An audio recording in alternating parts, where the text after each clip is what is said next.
Good morning. Welcome back to another episode of Rav'n Moon's Astro Forecast. Today is May 18th, 2023.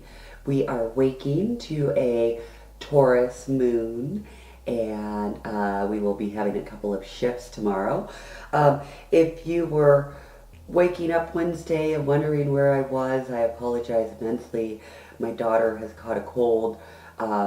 Everything's silent today, so I'm hoping that means things are better. She has a big field trip today, so I hope she feels a lot better. So I feel behind. I'm going to try to do a Friday show tomorrow, even though I've just decided that under executive orders I'm not doing Fridays anymore. But I feel like I owe my audience. I owe my fans. That's a joke. Anyways. We talked about the signs, we talked about the houses, and I was very much considering going into transits and aspects. Oh my. And I was out to dinner with a friend and another friend, and we were celebrating someone's birthday, and I started going into aspects and transits. Oh my. And my friend said to the other party, this is all really complicated and you probably won't really understand what she's talking about. And it made me slow my roll. As much as I want to get into the nitty-gritty of chart interpretation, you just have to slow down and cover a lot of rudimentary bases. So what I decided is to go back and to just keep it simple, sweetie, right? Let's kiss. Keep it simple, and let's just kind of re-review what we've already reviewed. So we've done the signs, we've done the planets, we've done the houses. Now it's time to do the planets in the signs and the houses. So we won't get too deep today just because, like I said, it's kind of just an overview of what my mind wants to wrap itself around. And yes, it takes me some time to get the thinking going, and yeah, whatever. I'm a Virgo and a disorganized Virgo at that, so it's not exactly easy.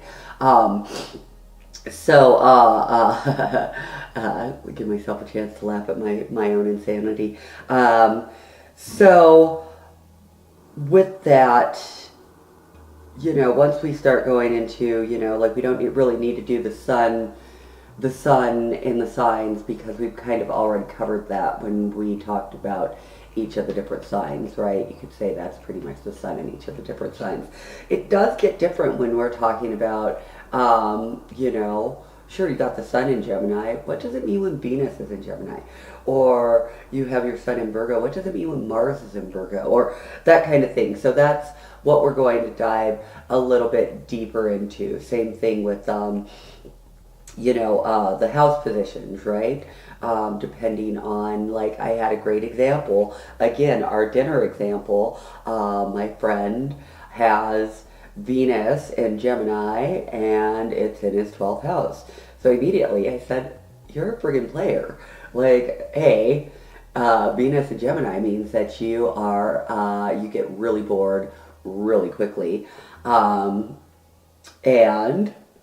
the 12th house means that you deceive others or deceive yourself about love. But usually it means that you deceive others. So I'm like, and the 12th house is kind of, when you have Venus in the 12th house, it's about keeping things secret and keeping things within. And that is the house of clandestine or just dirty affairs, right? That's where you keep your secrets and your dirty laundry. So now, whenever I see somebody with their Venus in the 12th house, I'm like, ooh, you're probably going to be able to hurt me in some way, because yeah, you're one of those no good, dirty, rotten players. Anyways, so that's kind of what we'll be getting into. It's like getting into more detail when it comes to the signs, the planets, and the houses, and I'm really excited to start this with you. That's my 5 minutes. Have a great day out there. Ciao.